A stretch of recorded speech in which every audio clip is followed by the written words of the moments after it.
안녕하십니까. 저는 황작가입니다. 황작가의 책 읽기 체계발화 평전 13번째 시간입니다. 우리가 오늘 읽을 부분은요 453쪽부터입니다. 일종의 해프닝이 나오는데요. 이방에 공산주의자 있소 라고 제목이 되어 있습니다.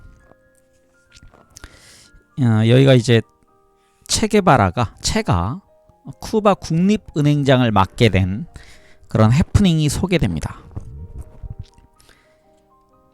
네, 본문에 들어가겠습니다. 체는 많은 경험을 얻고 귀국했다. 제3세계의 여러 나라들을 방문하면서 그는 사회주의는 여러 가지 형태를 띌 수 있으며 각 나라마다 그 나라의 실정에 맞게 적용되어야 한다고 확신했다.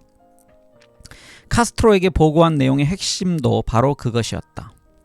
티토가 미국으로부터 매해 원조를 얻어내지 못한 반면 비공산주의자인 나세르는 오히려 소련의 재정 지원을 통해 아스완댐 건설의 재원을 확보했던 것이다. 앞부분에 있었지만 말씀드리면 티토는 지금 유고 연방을 창설한 소련과 다른 모습의 공산주의를 실험했던 사람이고요. 그리고 나세르는 이집트의 지금 대통령으로 되어 있습니다. 반면 미국에 대한 체계발화의 시각은 더욱 강경해지고 있었다. 그는 회고록에서 이렇게 쓰고 있다. 그들은 라틴 아메리카에서 더욱 촉진되어야 할 사회 혁명을 지연시키는 데 큰 몫을 하고 있다. 혁명이 미국의 경제적 이익을 위협하기 때문이다. 혁명이 일어난 나라에서뿐 아니라 라틴 아메리카 전체에서 얻어질 미국의 이익을 말이다. 당장 미국은 쿠바에 그들이 대륙적인 결단이라고 이름 붙인 외부 정세를 존중하라고 강요한다. 거기에다가 이 원칙은 선전포고의 명분까지도 합리화시키고 있다. 아프리카, 아시아 국가들에서 자신들이 중립으로 보이도록 하는 것은 반대 진영에게 자신들이 중도임을 보이는 게 더 낫다고 생각하기 때문이다. 체의 눈에 가장 매력적으로 보였던 정책은 쿠바의 경험과도 가장 근접해 보이는 이집트와 인도네시아의 것이었다.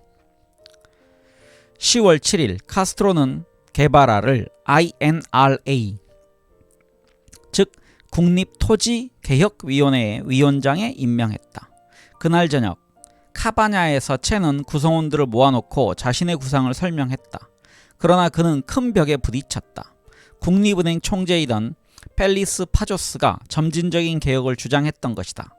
게릴라 생활을 통하여 닦인 기질로는 일단 마음을 먹으면 곧바로 행동에 들어가는 일에 익숙해 있던 체였다. 그는 자기식의 표현대로 탱크라는 무기 한 대로 대토지 소유주와 봉건체제 장벽을 일거에 부서뜨릴 새로운 도구를 만들어낼 궁리를 하고 있었다. 그러나 파조스는 여전히 한 발 물러서서 결정을 늦추고 있었다. 결국 그렇게 몇 주가 지나자 참다 못한 채는 피델에게 털어놓았다. 더는 그자와 일 못하겠습니다. 알았네. 그렇다면 그를 잠시 쉬게 하지. 그렇다면 그 자리는 누가 대신합니까? 바로 자네지. 나중에 쿠바에서는 이런 전격적인 인사 방식을 극단적으로 나타내주는 또 다른 일화가 한참 나돌았다. 그해 12월 26일 측근들이 모인 자리에서 피델 카스트로는 이런 질문을 했다고 한다. 이 방에 경제 전문가 있어? 그러자 한 사람이 손을 번쩍 들었다. 체게바라였다. 좋아, 그렇다면 이제부터 자네가 국립은행 총재네. 체게바라는 어안이 벙벙해질 수밖에 없었다. 그는 이 방에 공산주의자가 있어? 라고 묻는 줄 알았다는 것이다. 경제 전문가인 이코노미스타를 공산주의자인 커뮤니스타로 들었다는 얘기다. 의사, 게릴라 대장, 대사, 토지개혁위원회 위원장, 국립은행 총재, 체게바라는 체게바라라는 한 인물이 수행했던 직책들이다. 그는 직원들 앞에서 행한 긴 연설에서 자신의 기나긴 내력을 들춰가며 비전을 밝혔다.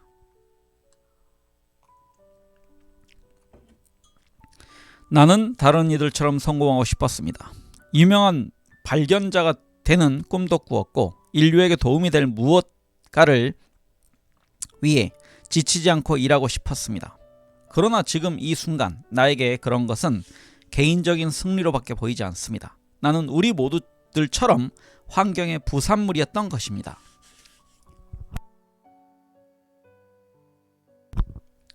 당면했던 특별한 상황과 또 내 기질 탓도 있었겠지만 일단 의사 자격 시험에 합격한 뒤 나는 아이티와 산토 도밍고를 제외한 라틴 아메리카 전역을 여행하였습니다. 처음에는 학생으로 나중에는 의사로서 나는 빈곤과 기아, 질병을 목격했습니다.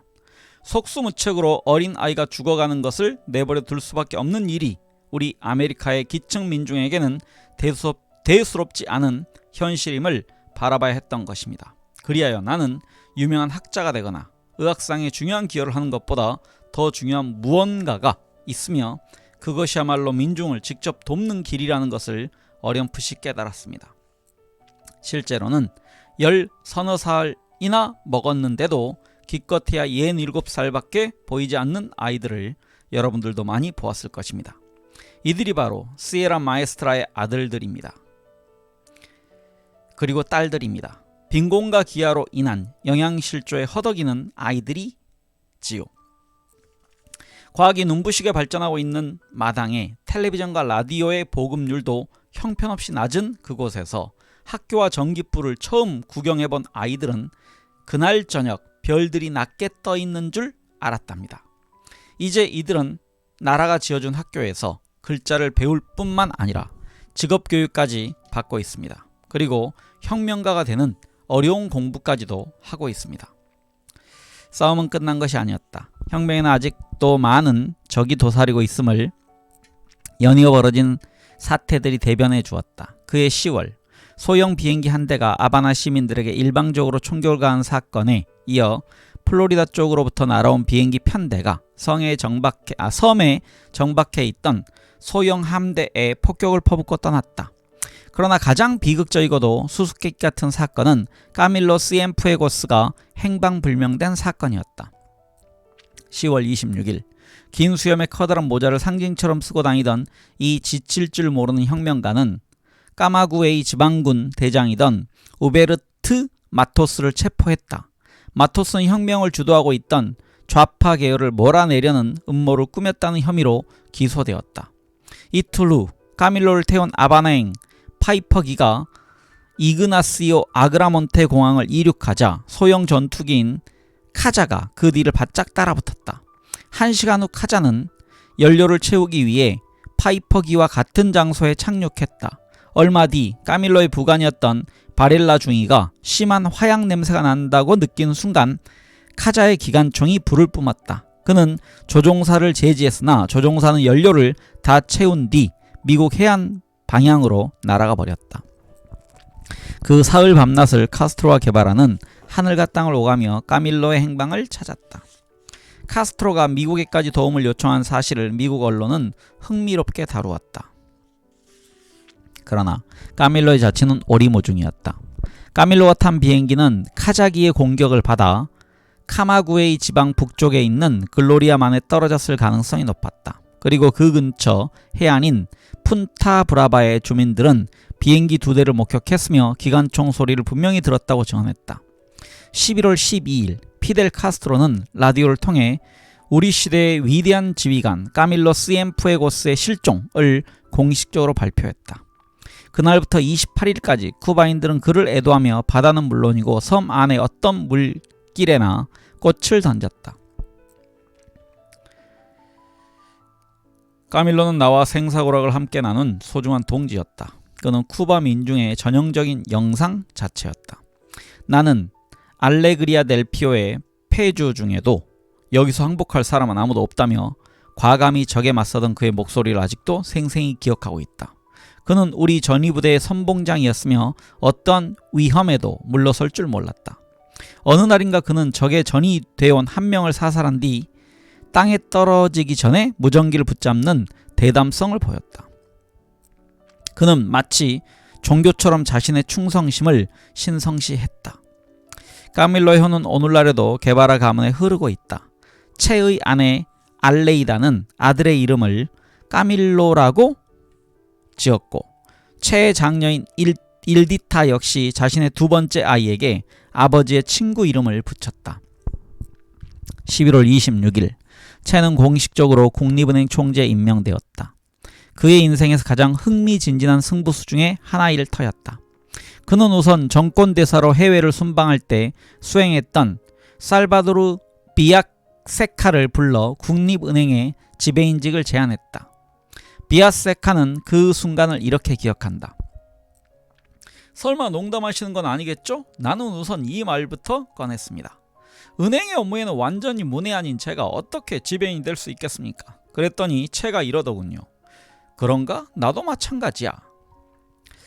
여기서 이제 지배인이란 말은요, 우리가 식당 같은 지배인을 쓰기 때문에 호텔의 지배인이나 아마도 관리 총책임자 이렇게 하는 게 맞을 것 같습니다. 그렇게 하여 1960년 6월 12일부터 그 이듬해 2월까지 비아세카는 국립은행의 2인자로 채 게바라를 보좌했다. 채를 수행하여 해외 출장을 할 때면 그는 나에게 틈나는 대로 고등수학 강의를 해달라고 부탁했습니다. 나는 이렇게 대답했지요.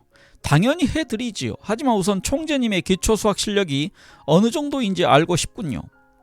그 난감해하는 표정을 보고 나는 그가 기초부터 다시 시작해야 할 것이라는 걸 눈치챘지요. 하지만 얼마 지나지 않아 나는 그가 너무 바쁠 것이라는 걸 핑계로 그의 부탁을 잊어버리고 있었어요. 그런데 1959년 9월 어느 날인가 그가 자신의 집무실에 칠판과 백목을 갖다 달라고 부탁하더군요. 그렇게 하여 1964년 6월까지 매주 화요일과 토요일 회의를 구실로 채는 비아세카로부터 수학 강의를 듣는다. 우리는 미적분부터 시작하여 미분 방정식까지 나갔습니다. 가르친다는 건 그에게는 종교적 행위처럼 제2의 천성 같았습니다. 수학 강의가 끝나면 나는 선생에서 학생이 되어 국내 문제에 대한 그의 철학을 경청해야 했습니다. 이 강의는 1964년까지 계속되다가 마침내 내가 더 가르칠 게 없다고 토로하고서야 끝을 맺었습니다. 그러면 좀 더 선명한 프로그램으로 넘어갑시다. 경제 지식은 좀 더 멀리 나가기 위해 그에게 요구되는 역량이었습니다. 나는 그 주제를 다룬 여러 글들을 읽었지만 그 분야를 쉽사리 정복할 수 없었습니다. 그러자 채가 이런 제안을 하더군요. 좋소. 그럼 우리 함께 배워봅시다. 1962년의 위기 때에도 나는 그가 머물고 있던 피나르 델 피오에서 일주일에 2번씩 강의를 했습니다. 사실 강의는 빌라세카와 채 사이에만 이루어진 것은 아니었다. 교육의 힘을 열정적으로 신봉했던 채는 자신의 철학을 역으로 강의하고 있었다. 매일 오후 3시부터 6시까지 젊은 게릴라들인 헤리 타마요, 다리엘 알라르콘 라미네스, 카를로스 꾸에요, 그리고 아르구딘이 그의 주위에 모여 마에스트라에서부터 계속 해오던 쓰기와 읽기, 수학, 역사, 그리고 지리 등을 배웠다. 그는 그들의 능력을 테스트해보는 뜻에서 자기 뒤를 이어 신문기사를 큰 목소리로 읽어보게 하였다.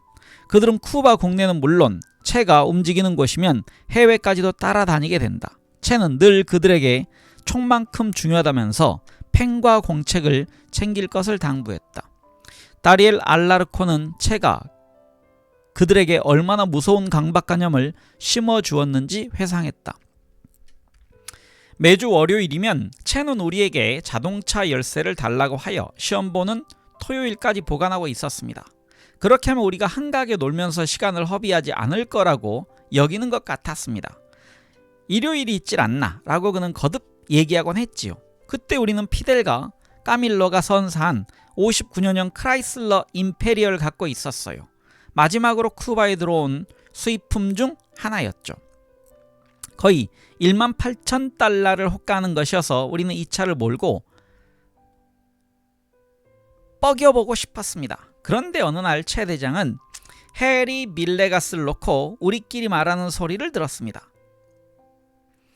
우리들 중 가장 앞섰던 해리는 대학에 다니고 있었으니 우리처럼 매번 채 사무실로 공부하러 가지 않으면서도 대학 강의를 빼먹을 수 있었거든요. 그 길로 대학에 쫓아간 채는 학장으로부터 폼보 가로 열고 빌레가스의 별명이라고 되어 있습니다. 폼보가 그다지 성실한 학생이 아니라는 얘기를 듣고 미라마르에 있는 자기 집으로 폼보를 데려와 옷을 벗기고 차고에 가두어 버렸습니다. 이렇게 하여 그 불쌍한 폼보는 속옷 차림으로 일주일을 근신하다가 나중에 야채밭에서 일을 한다는 조건으로 풀려났습니다. 학문에 취미가 없다면 손을 쓰는 일이라도 해야 한다는 게 채 대장의 지론이었죠. 강의 틈틈이 채는 경제 전문가라는 새로운 직무에 매달렸다. 국제금융계와의 대면은 그로서는 전혀 새로운 종류의 경험이었다. 마치라고 했던 아메리카은행의 부총재가 기억나는군요. 그는 국립은행 총재였던 다른 목소리인데요. 그냥 그대로 읽었습니다. 그는 국립은행 총재였던 채를 만나려고 몹시 서둘렀죠. 그래서 채는 새벽 1시에 그를 만날 수밖에 없었어요. 라고 빌라세카는 에피소드를 하나 들려주었다. 런던의 금융 전문가들과 하버드나 예일 출신으로 뉴욕을 주름잡던 전문가들 혹은 도쿄의 금융 전문가들이 일개 게릴라가 쿠바 국립은행의 총재가 되었다는 사실을 접했을 때 얼마나 놀랐을지는 상상이 되고도 남는다. 그러나 채는 뒤에서 수군거리듯 그를 배려하여 만들어진 다시 읽겠습니다. 그를 배려하여 만들어진 자리만을 지키고 있지는 않았다. 피델 카스트로가 기대했던 인물은 바로 혁명적인 은행가였다. 쿠바 국립은행 총재였던 필리페 바조스는 국제금융계에서는 널리 알려진 전문가였으나 확신이 있는 좌파는 아니었다. 채는 자신의 얼굴이 새겨진 지폐에 채라는 서명을 했다. 그는 벅찬 감격을 누르며 까밀로 시엔푸에고스의 초상이 새겨질 20페소짜리 지폐를 발행했다. 12월 20일 채는 농민들의 토지 소유 권리 법안을 제출하면서 다음과 같이 말했다. 오늘 나는 구시대의 유물인 대토지 사유제의 종말을 구하는 법안에 서명을 했다. 내가 그토록 뿌듯하고 흡족한 마음으로 고치려 했던 환자의 사망 통지서에 내 이름을 올리게 되리라고는 생각도 못했다. 채는 미국과의 긴장이 한창 고조되어 갈 무렵에 쿠바의 재정 책임을 맡은 셈이었다. 당시 아바나 주재 미국 대사였던 필립 W. 번셀은 새 대통령 오스발도 도르티코스와 라울 로아 외무상에게 주도 면밀하게 쿠바와 미국 국민 간의 전통적 우호관계를 끊으려는 세력이 잠식해 있다라는 경고성 발언을 했다. 대사의 비난은 당연히 카스트로 형제와 체 게바라를 겨냥한 것이었다. 지난 10년간 쿠바는 사회주의 국가들의 1억 3,300만 달러치를 수출하고 1,400만 달러치를 수입했다. 혁명 원년에 유달리 반복되던 말이 바로 설탕이 우리의 새 산업을 부흥시켜줄 것이다 라는 말이었다. 이런 조건에서 미국의 눈에 든다는 게 무엇인지는 묻지 않아도 뻔했다. 그러나 채의 입장은 달랐다. 적이라는 존재로 하여 혁명가는 행복을 느낀다. 적은 근본적인 변혁을 달성하는 데 필요한 조건을 창출한다. 그런 그의 면전에서 재정 전문가들은 냉소를 머금었다. 어떻게 한 나라의 재정을 의사 출신의 게릴라한테 맡길 수 있겠는가? 채는 그들에게 당시 미 공화당의 상원 의원이었던 헨리 캐버트 로지의 얘기로 답변을 대신했다. 아주 드문 경우만을 제외하고는 사업가들은 정치 질서에 이해가 걸린 일에서 그 누구보다도 비열해진다. 채가 조사한 바에 따르면 지난 15년간의 미국의 대쿠바 투자 현황은 이랬다. 총 7억 달러 중에서 5억 5천만 달러가 미국으로 돌아갔으며 쿠바에 재투자된 것은 1억 5천만 달러에 불과했다. 특별히 경제에 능통하지 않더라도 그 불균형이 얼마나 심각한지는 알고도 남을 것이었다. 여전히 올리브 그린색 전투복과 베레모 차림을 고수하는 채의 고집은 점점 그를 국제 관리에 어긋나는 모습으로 보이게 했다. 그러나 정작 엄격한 의전 절차를 무시하는 것이야말로 그의 재밌거리 중에 하나였다. 산업부 장관으로 재직한 동안 한량 없는 존경을 받을 때 느끼는 만족감에 대해 묻는 한 외신 기자에게 그는 이렇게 대답했다. 영달과 권세라 정말 지겨운 것들이요. 그는 알레이다와 함께 아주 단촐한 집에서 살았으며 포드 팔콘을 타고 다녔다. 튼튼한 차임에는 분명했으나 다른 혁명의 주역들이 타던 올즈모빌과는 분명히 구별되었다. 그는 정오에 출근하여 다음날 새벽 3시가 되기 전에는 결코 집무실을 뜨지 않았다. 쿠바인들이 지구상에서 가장 흥이 많은 민족이라지만 그들에게는 중대한 결점, 즉 무질서하다는 특징이 있었다. 시에라에서부터 내전 기간 내내 그 사실을 통감했던 채는 엄밀한 관료로서의 본을 보여주려 했다. 그는 라틴 아메리카에서도 가장 유럽화된 정확함이라는 개념이 밴 아르헨티나 출신이 아니던가. 세계 각국의 언론은 그의 집무실에 앞다투어 몰려들어 그란마호의 신화를 취재하려고 안달이었다. 채는 송년 파티 중 당시 아바나에서 불만의 목소리가 높아가는 높은 물가 상승률에 대해 질문을 받은 적이 있었다. 그러자 그는 이렇게 응수했다. 불평하는 측은 부자들일 겁니다. 그들은 세금을 매긴 호화로운 사치품을 찾고들 있으니까. 가난한 사람들이야 늘 같은 것밖에 모르지요. 허름한 초가집 안에 세워놓은 작은 크리스마스 트리를 보세요. 거기엔 과일과 과자, 옷, 심지어는 우유와 빵까지 매달려 있는 것이 보일 것입니다. 그들로서는 평소에도 쉽사리 구경조차 할 수 없는 것들이니까 말이죠. 비록 크리스마스라 해도 말입니다. 1960년을 맞으면서 채는 까밀로 시엔푸에고스에게 헌정하는 게릴라 전쟁의 마지막 원고를 손보기 시작했다. 그는 그 두껍고 치밀한 저술을 통해 게릴라 전략과 전술은 물론이고 장소 선택, 적지에서의 전투, 더불어 사회개혁자로서의 게릴라의 정의 등을 상세히 기술했다. 그 책은 후일 베네수엘라의 반군들은 물론이고 1963년 영국 영인 잔지바르에서 봉기하였던 반군들에게도 중요한 지침서로 읽혀졌다. 2월 4일 채는 소비에트 공화국의 2인자인 아나스타스 미앙코를 접견했다. 그는 미앙코가 아니고요. 아나스타스 미코얀입니다. 미코얀을 접견했다. 그는 미코얀과 함께 소련 과학, 기술, 문화 전시회에 개간 테이프를 끊었다.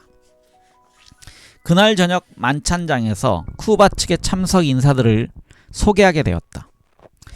여기는 사탕수수 생산관리성의 오를란도 모레고, 차관인 엔리케 울스투키입니다.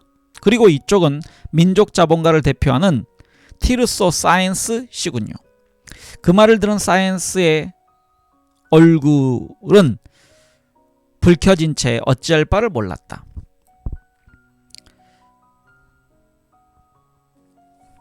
그 자리에 양복과 타이를 맨 사람은 나밖에 없었거든요. 채는 그 점을 놓치지 않고 꼬집은 거지요. 라고 과학자인 사이언스는 당시를 회상했다. 그러나 그는 채에 대해서는 일말의 원망도 갖고 있지 않는 듯했다. 오히려 그에 대한 회고담을 쉴 새 없이 풀어놓았다. 미래를 자리잡게 할 통찰력의 소유자였지요. 그는 석유와 원자력 같은 미래 에너지원에 대한 이해를 갖고 있었습니다. 그는 독서를 통해 자동화라든가 원자물리학 계통의 이론까지 접해보려고 했습니다. 혁명전쟁 말기에 3대대에 가담했던 오를란도 모레고는 채를 가장 가까이서 지켜봤던 지인들 중에 한 사람이었다. 채는 학문적 논쟁의 가치라는 것에 대해 회의를 품고 있었습니다. 오히려 그는 농민들을 굳게 신뢰했죠.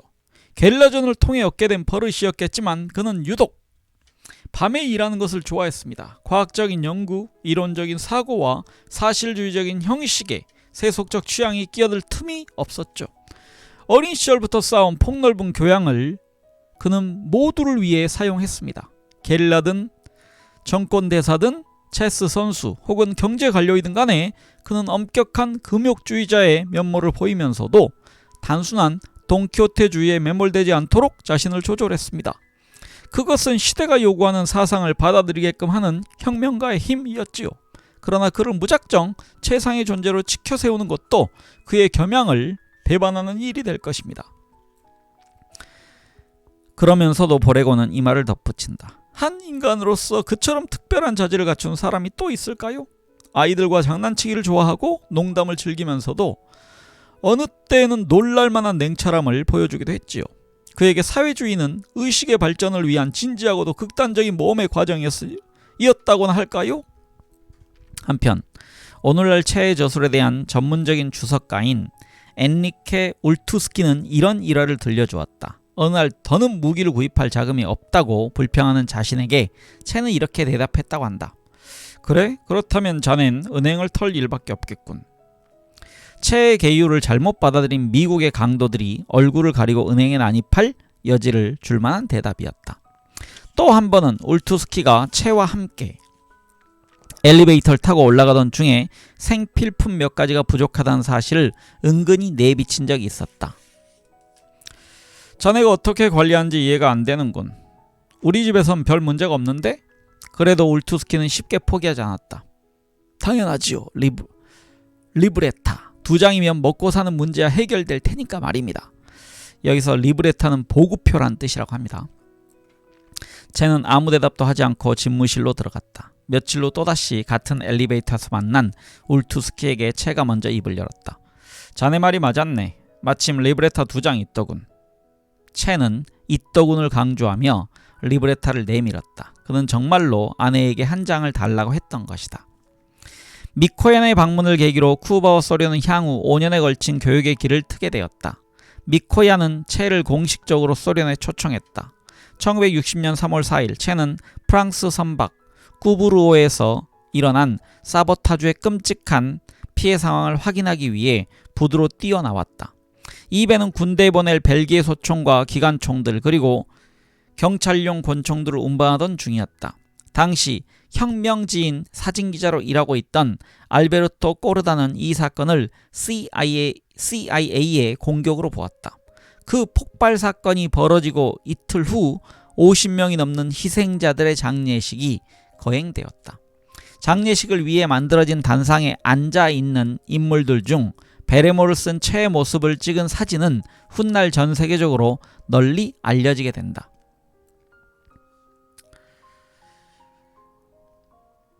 카스트로 형제는 물론 도르티코스 대통령과 강요들이 모두 참석했습니다. 그런데 빈자리가 하나 눈에 띄는가 싶더니 갑자기 체의 얼굴이 불쑥 잡히는 겁니다. 그 강렬한 눈빛은 하나의 충격이었습니다. 한편 시몬드 드 보부아르와 샤르트르도 쿠바 혁명의 진정성에 이끌려 아바나를 찾았다. 체와 열광적인 대화를 나눈 어느 날 저녁 샤르트르는 이 말을 덧붙였다. 파리에서 나눈 쿠바 혁명의 목표가 사회주의의 건설인지 아닌지 명확히 대답하지 못하는 게 이해가 되지 않아 쿠바인을 만날 때마다 같은 질문을 했다. 이제 그들이 나에게 대답하지 못한 이유를 알겠다. 이 혁명의 근원은 바로 국민에게 결핍된 것을 메우려는 데 있었지 선험적인 이데올로기를 빌려 정의하려는 것이 아니었기 때문이다.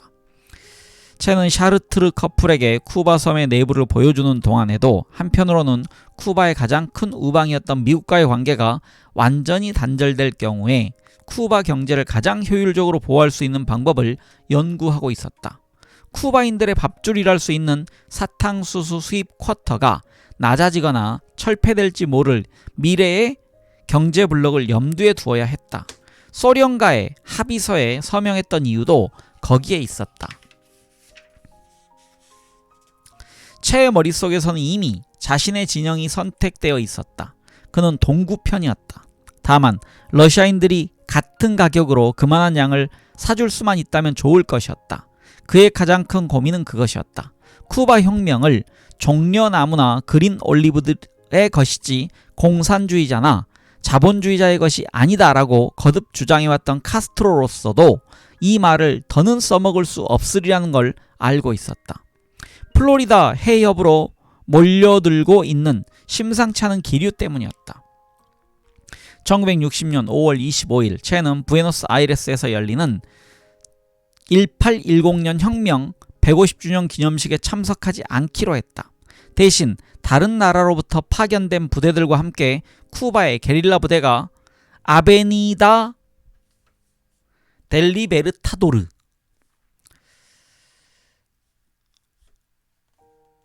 에서 최초로 사열 행진을 가졌다. 여기서 지금 아베니다 델리베르타도르는요, 해방자의 거리라는 뜻이라고 합니다. 체는 아르헨티나를 방문하지 않았지만 어머니 셀리아가 아바나를 찾았다. 그는 어머니를 모시고 어네스트 해밍웨이도 참가했던 한 낚시대회에 참석했다. 6월에 소련 대표단이 다시 아바나를 방문했다. 그리고 7일에는 체코슬로바키아 통상장관의 방문을 받았으며 그 다음날 그는 피델과 함께 중국 쿠바 우호 협의회가 주최하는 한 공연에 참석했다. 12일에는 그는 레이온 생산을 독려하기 위해 노동자들을 찾았다.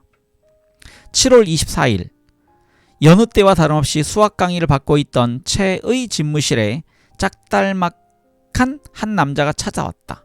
그는 체의 비서 만레사의 제지를 받았다. 사전 면담 약속 없이 들어올 수 있는 사람은 대통령과 카스트로밖에 없었다. 그럼 페티소가 왔다고만 전해주시오. 얼마 지나지 않아 두 사람은 감격에 겨워 서로를 얼싸안았다. 쿠바 국립농업센터에서의 학술연구차 이 나라를 찾은 알베르토는 의대생이었던 에르네스토 게바라와 작별한 지 8년 만에 쿠바 국립은행 총재가 된 체 게바라와 재회한 것이다. 알베르토는 베네수엘라 출신의 아내 델리아와 동행했다. 대화 도중 델리아의 한쪽 귀걸이가 떨어졌다. 체는 그걸 집어 들더니 손으로 무게를 재는 신용을 하며 웃었다. 피자 없는 은이라 정말 잘 골랐는데? 다시 읽겠습니다. 피자 없는 은이라? 참 잘 골랐는데? 여기서 이제 밑에 각주가 있는데요. 플라타는 은을 의미하고 라타는 양철을 뜻한다. 이 얘기는 지금 은 귀걸이처럼 보이지만 양철로 돼 있다는 얘기입니다. 작별 인사를 나누면서 알베르토는 내내 입 안에서 맴돌던 질문을 던졌다. 쿠바의 새 지도자는 페론이나 베탕쿠르, 피구레스 혹은 아르벤스처럼 미국의 스스로를 팔거나 아니면 중대한 고비에 움츠려들지는 않겠지? 체는 알베르토 어깨를 감싸면서 결연한 목소리로 말했다. 그 사람과 함께라면 어떤 위험도 맞서볼 만한 가치가 있지. 여기서 그 사람은 피델 카스트로를 의미합니다. 예상대로 아이젠하워 정부는 쿠바로부터의 사탕수수 수입 물량을 줄였지만 쿠바인들이 우려했던 심각한 정도는 아니었다. 그래도 최악의 경제 제재에 대한 강박감만은 떨쳐버릴 수 없었던지 라울 카스트로는 소련으로부터 사탕수수 구입 동의를 얻어내기 위해 모스크바로 날아갔다. 8월 6일 피델 카스트로는 북미 석유 회사를 국유화하는 조치를 발표했다. 모스크바는 최소한의 사탕수수 수입을 보장하는 조건으로 자기네의 석유를 쿠바에서 정제해야 한다는 단서를 달았다. 카이만 악어의 머리 위에 다모클레스의 검을 매달아 놓도록 하는 것과 다름없었다. 여기서 다모클레스의 검을 지금 부연 설명하고 있습니다. 기원전 4세기 초 시라쿠스의 왕 디오니시오스는 늘 자신에게 아첨하며 행복을 기원하는 다모클레스를 어느 날 왕좌에 앉히고 그 위에 말의 꼬리털 하나로 검을 매달아 놓아 왕위가 항상 위험한 것임을 깨닫게 했다고 함. 절박한 위험사항을 빗대는 표현, 이게 바로 다모클레스의 검이라고 되어 있습니다. 8월 8일 체는 아바나의 블랑키타 극장에서 거행된 제1회 라틴 아메리카 청년회의에 폐막식에 참석해 다음과 같은 연설을 하였다. 혹시 여러분이 우리의 혁명이 공산주의 혁명이라고 묻는다면 나는 마르크스주의자로서 정의를 내리겠습니다. 우리의 혁명은 우리만의 고유한 방식으로 마르크스가 표지판을 설치했던 그 길을 찾아냈다고 말입니다. 여기서 지금 내가 확신을 가지고 얘기할 수 있는 것은 소련이나 중국을 비롯한 사회주의 국가들 뿐 아니라 스스로 해방을 쟁취한 모든 식민 국가들과 반식민 상태에 놓인 국가들이 우리의 친구라는 것입니다. 비록 라틴 아메리카의 정부들 중에 우리를 때리는 손을 핥아주라고 조언을 하는 측도 있지만 그 거대한 노예주의자들과 대륙적인 연대를 할 수 없다는 것이 우리의 입장입니다. 라틴 아메리카의 학생들은 이 내세운 구호 쿠바는 오고 양키는 가라 는 여기에서 비롯된 것이었다. 체는 국제 언론이 가급적 쿠바식의 마르크스주의 이데올로기라는 평가를 내려주길 바랐다. 그러나 북미의 신문들은 체를 쿠바 경제의 짜르라고 묘사했다. 그리고 타임지 역시 그와 비슷한 견해로서 카스트로의 두뇌라는 제야로 검은 별을 단 베레모를 쓴 그의 모습을 싣고 다음과 같은 분석 기사를 내보냈다. 미국 조종사들이 모는 F-47기가 과테말라 상공을 누빌 때 개발하는 저항 세력을 모으기 위해 정신없이 시가지를 쏘다녔다. 아르벤스 대통령이 싸워보지도 않고 항복을 선언했을 때 상처받은 이상과 전투 열망이 미국에 대한 적개심에 보태어져 숙명적인 증오심으로 변했다. 국립은행의 총재직을 수락한 뒤 개발하는 쿠바의 금과 달러, 잔고 등이 미국에 위탁되어 있다는 사실을 알고 그것을 스위스로 옮겨버렸다. 카스트로로부터 재정 권한을 부여받자 그는 세 가지의 파격적인 조처를 단행했다.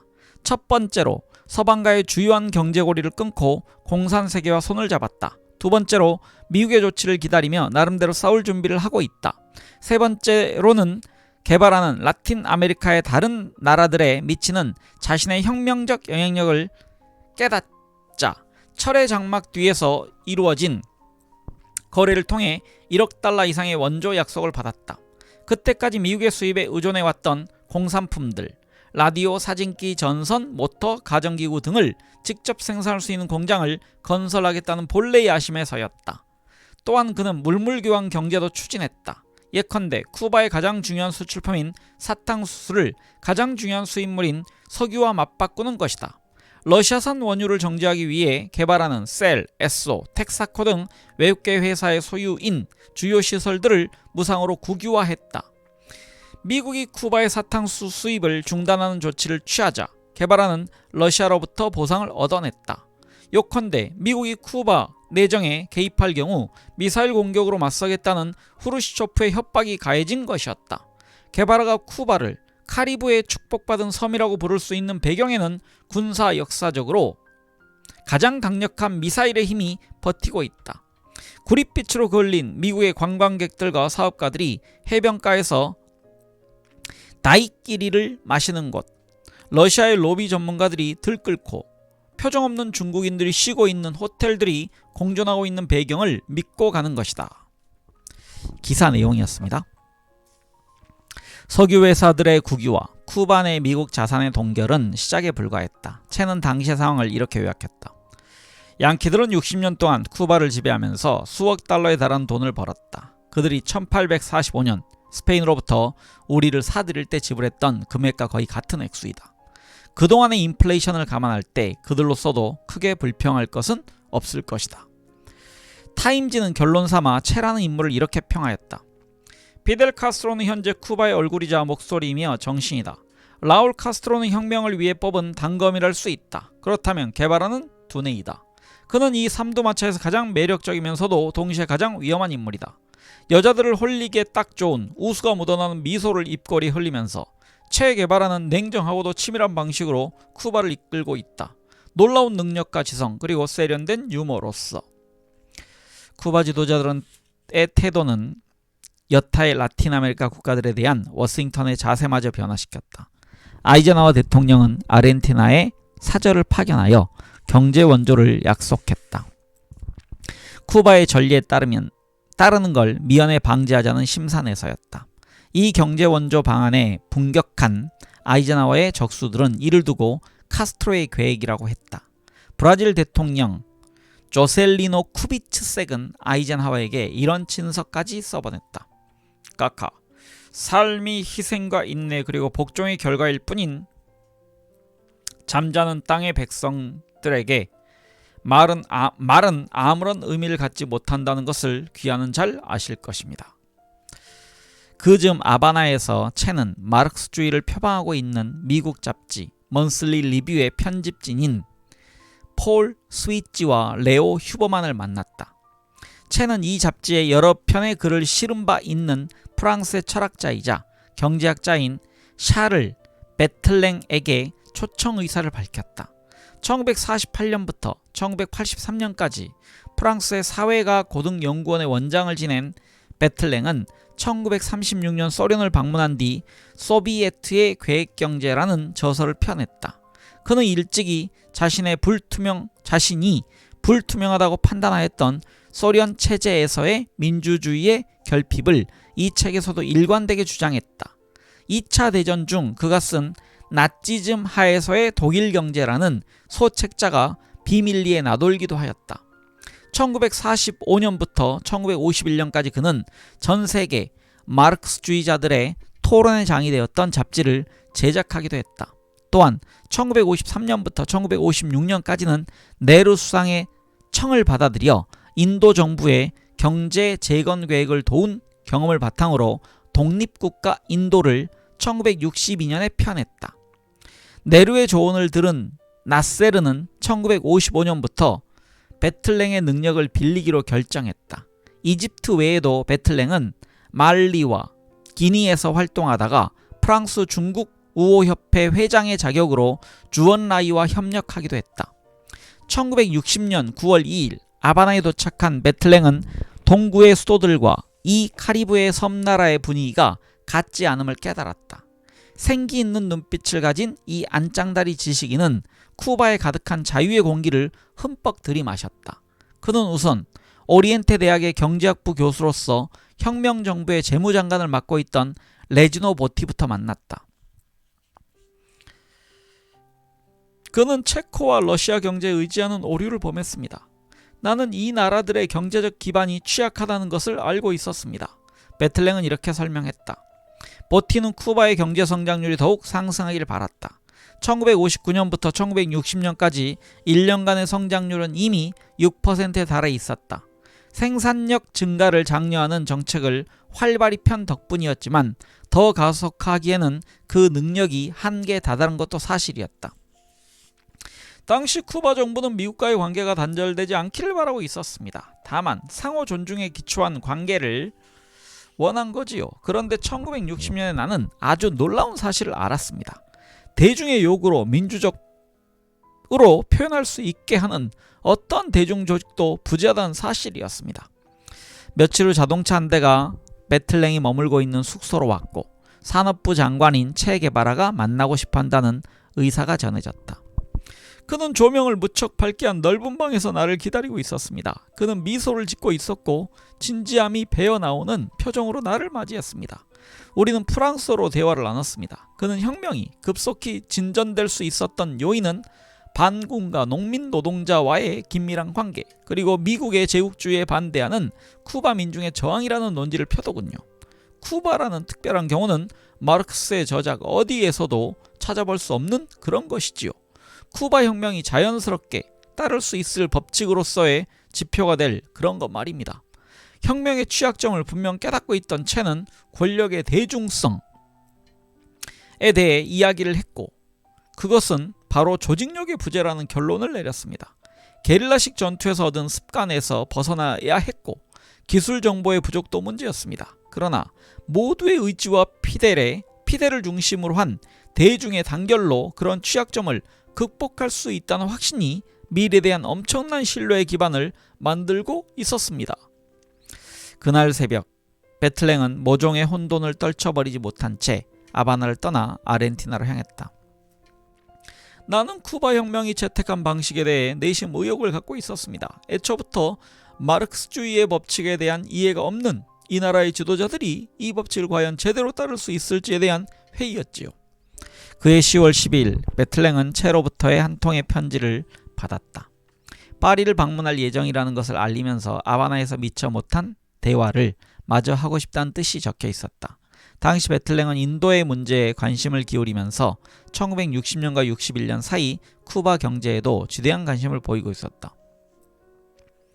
동구 국가들을 처음으로 방문한 체는 서슴지 않고 자신을 이상한 나라에서 온 앨리스에 비교하더군요. 그 역시 변할 테지만요. 그는 매우 만족한 듯 했고 그 이유를 이해할 만했습니다. 소련이 쿠바산 사탕수수 수출로를 확보해준 데다 산업설비 마련에 박차를 가할 차관까지 약속받은 것입니다. 채는 당시 사항을 이렇게 기록했다. 우리가 서명한 협정은 1961년부터 65년 사이에 100개가 넘는 공장들, 섬유, 종이, 통조림 등의 공장들을 건설할 수 있는 기틀을 만들어 주었다. 이 5년 동안 전력 생산은 2배로 늘어날 것이며 거대한 제철소도 건립될 계획이다. 나는 체 게바라가 소련과 동구권 국가들의 경제 원조의 양과 질에 지나치게 많은 기대와 환상을 갖고 있다는 인상을 받았습니다.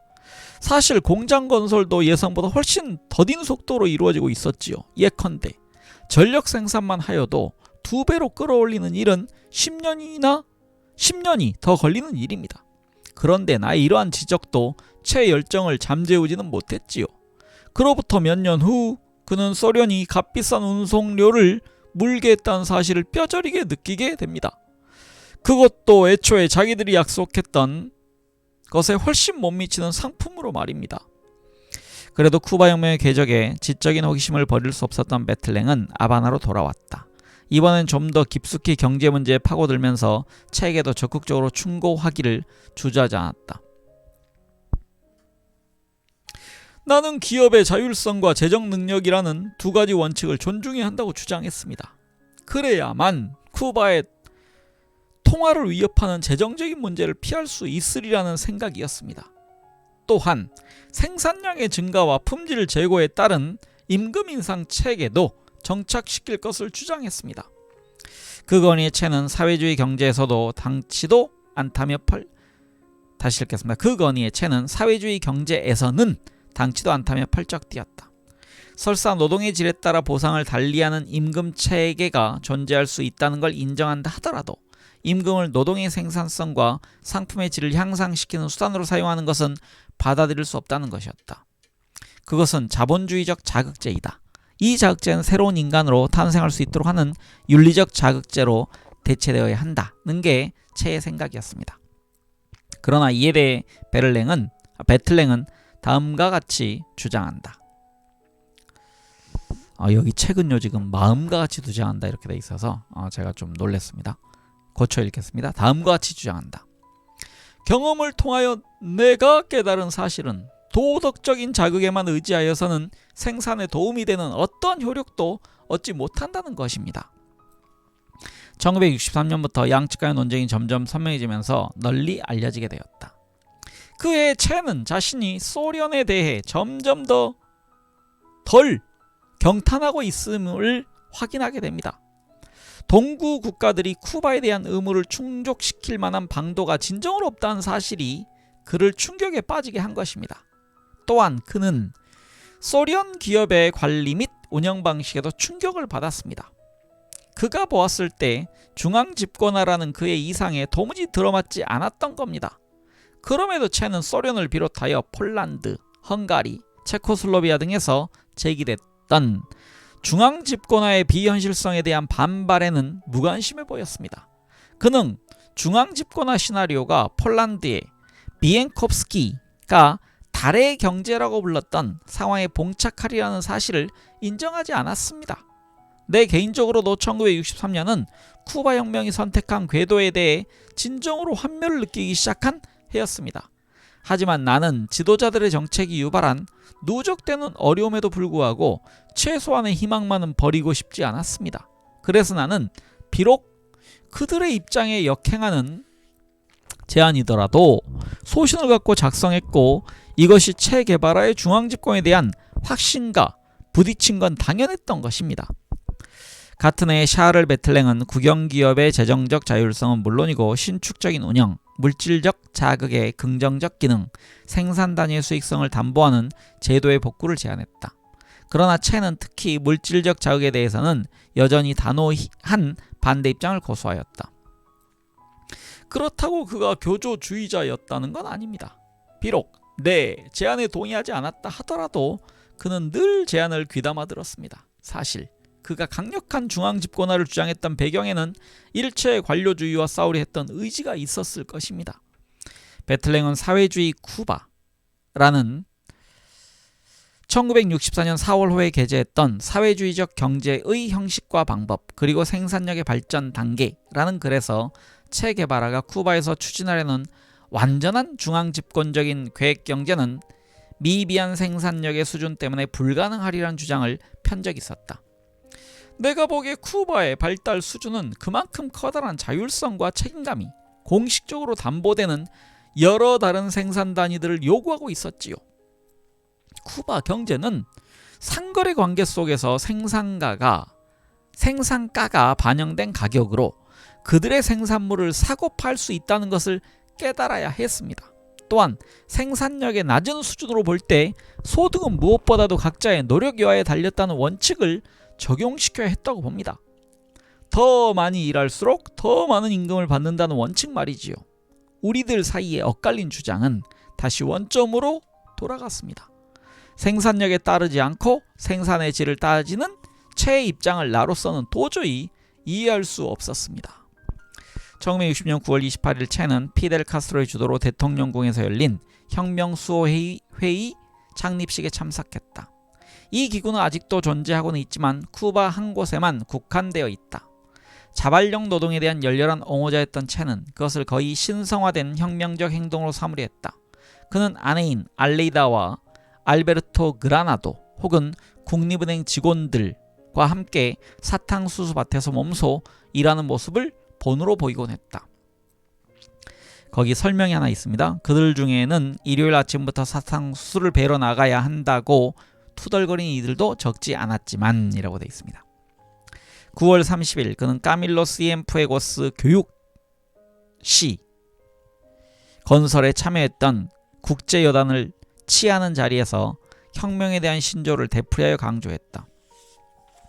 여러분들은 사탕수수가 쿠바에서 어떤 의미를 갖는지 알 것입니다.